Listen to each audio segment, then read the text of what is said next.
Imagine a mountain climber is climbing Mount Everest, reaches halfway, looks down, and says, wow, I've achieved a lot. You know what? I'm going to go back down. You know the saying, comfort is a silent killer? Being content with what you've achieved, who you are, is the antithesis of growth. When it comes to spiritual growth, professional growth, or any kind of growth, hard work, persistence, and setting constant goals is critical to growing and becoming better. And this week's value is about not being content. When it comes to spiritual growth, when it comes to any type of things, we should never be content. Oh, I've achieved greatness. Let me sit down, let me relax, and bask in the glory. While there are times to be thankful for what you've achieved, using those accomplishments is critical to go and reach more success. What do you think, Becky? I mean, look, if you're going to climb up a mountain at all, I think even halfway is good enough, but maybe that's just me because you can't get me to do anything with heights. I guess it's all relative. And my real question is, if God wants his creations to have pleasure and enjoy, then why are we in this constant state of doing and pushing? Can't I just for a second rest on my laurels? Isn't that a part of pleasure? Right. Well, I think that was the message that God gave to Adam in the creation story. It says God created the world, then created Adam, and then he says, now go be fruitful and multiply, go build with what you can in the world. That's what humanity has been empowered with. Is to be partners in creation by creating and innovating. So when we take a piece of wood and make a table out of it, when we take a bunch of ones and zeros and turn it into code and create a phenomenal app that helps people find out who's in trouble and go out and save that person, or we use drones to deliver medicine, that is using innovation, creating something that has positive impact. And I think that's the most beautiful accomplishment. So what I'm hearing you say, and I think I'm having a breakthrough, Rabbi Z. You're saying that, in fact, God does want us to have pleasure, and the pleasure is not in the comfort zone. While we think, oh no, the pleasure I am experiencing when I get to relax, and when I'm comfortable, and when I just chill for a minute and press pause and watch an entire season of something on Netflix, that is not, in fact, pleasure. Right. It is temporary and not at all connected to deep, fulfilling, long-lasting pleasure, which is the ultimate pleasure that God wants for us, and what we ultimately probably crave for ourselves, which is through the doing, the really applying ourselves and getting outside of ourselves and pushing ourselves up the rest of Everest, even though that's terrifying and I'm not applying that to my life. Well, what's interesting is, imagine your multiple perspectives. And I imagine, I don't know, so if we have mountain climbers in the audience, they can correct me if I'm wrong. You're climbing. If you look down, you can lose your footing. If you're looking up, you can be overwhelmed by how much more you have to accomplish. Right. But if you're looking at the 1 or 2 or 3 next steps, then you have a strategy and you're constantly re-strategizing to look at short-term and then long-term milestones and goals. Nice. So our ultimate goal is to reach the top.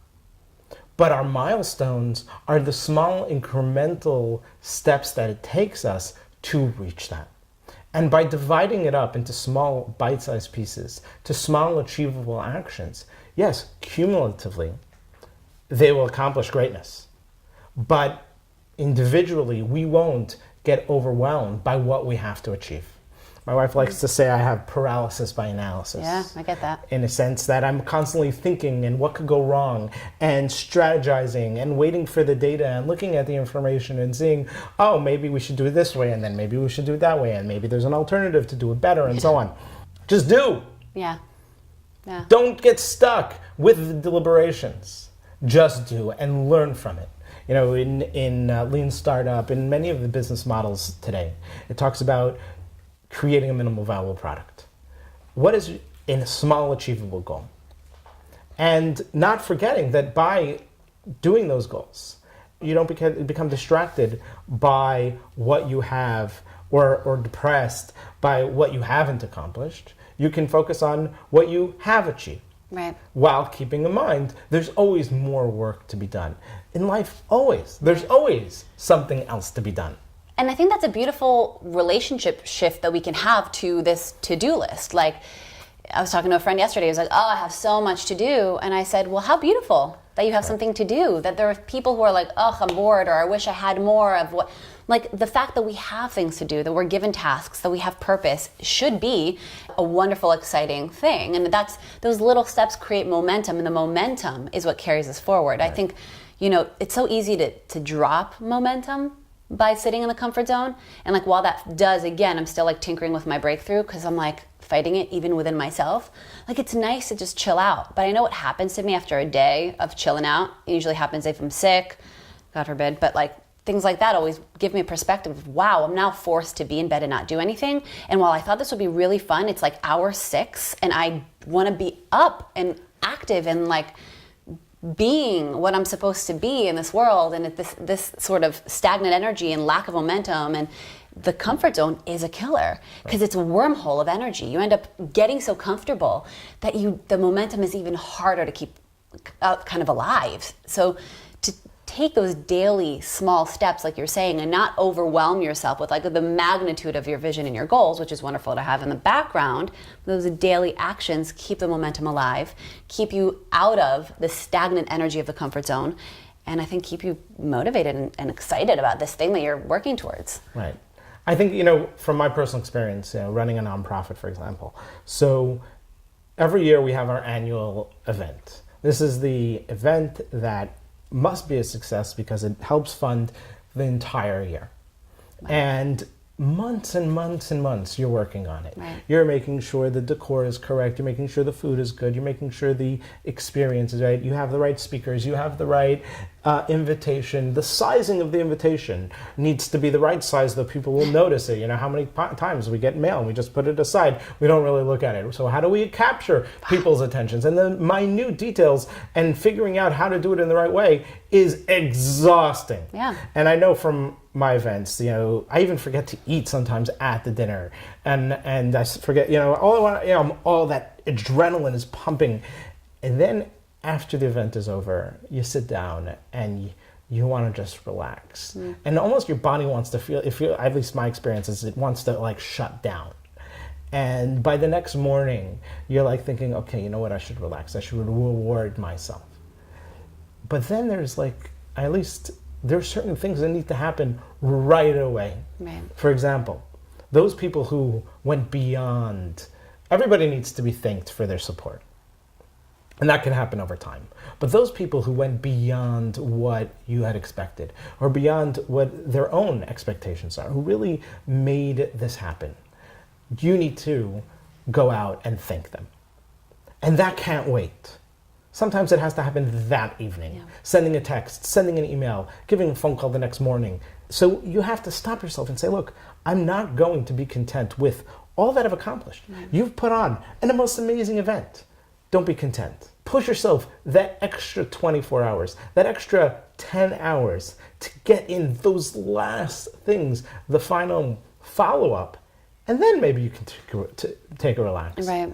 And I think being content is sort of a distraction from when do you recognize your accomplishments and timing it correctly. Because if it's not timed correctly, it's okay to be happy and confident that you've achieved and really reward yourself for your achievements. But being content is, at least what's meant within this value, is just saying, okay, I've done it. I'm happy with I've done it, and therefore I don't have to do anymore. And I think it's taking it to that next level that crosses the line, that prevents you from continuing on that trajectory of success. It's also such an incredible value in relationships too. I think about how easy it is to say you're going to be the perfect boyfriend, girlfriend, spouse, pushing to find that person. And once you do, you're like, well, I got it. There's love. I guess it's now going to coast. And there's so much implied and assumed knowledge of the other person. And even in my friendships, I see that all the time. Well, I've known her for years. I know exactly how she is, how she's going to respond, what she's good at. That's like so constricting and limiting. So we both do it to ourselves. We keep ourselves in the comfort zone, in our own comfort zone. And then we also put people in this zone that we think they belong in. And it's just like, whoa, what a crazy way that we're showing up to life. It's so small. You know, I think you're also hinting onto something else, which is that we are often happy with our, friendships around us. And, we have to acquire ourselves a friendship. We have to acquire a friend. Relationships need work. And so, you can imagine like, okay, I'm good with that person.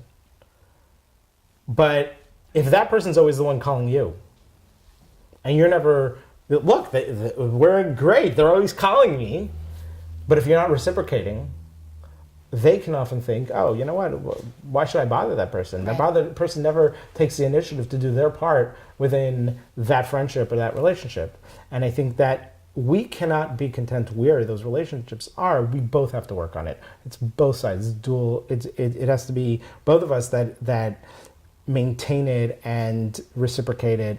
And through that, it becomes closer and becomes deeper. Absolutely, and it's a win-win. I don't like when something's super lopsided. I feel like now I'm just getting and not earning that enough. So of course, like that's such a beautiful dance that this value is like instigating. It's this back and forth. It's this idea that it's not just our own comfort zone, but that our comfort zone affects the perception that we have outward to everybody else's zones too. Right. So that if we can work on ourselves and pushing ourselves up towards greater heights, we'll do the same in our relationships and ideally also inspire the people around us. Right. And oh, what a world that would be. Yeah, and we're curious, when has being comfortable or being content challenged you to think about, well, what could I do better? Should I be satisfied with what I've accomplished? Or can I use it and leverage it to become greater and accomplish more? And also, like, what is your greatest comfort zone right now? I think sometimes just calling it out helps. Like, you don't have to immediately bust out of it. Sometimes it takes time. Just acknowledging, like, we're open, we got you. What is that comfort zone? What would you like to break out of?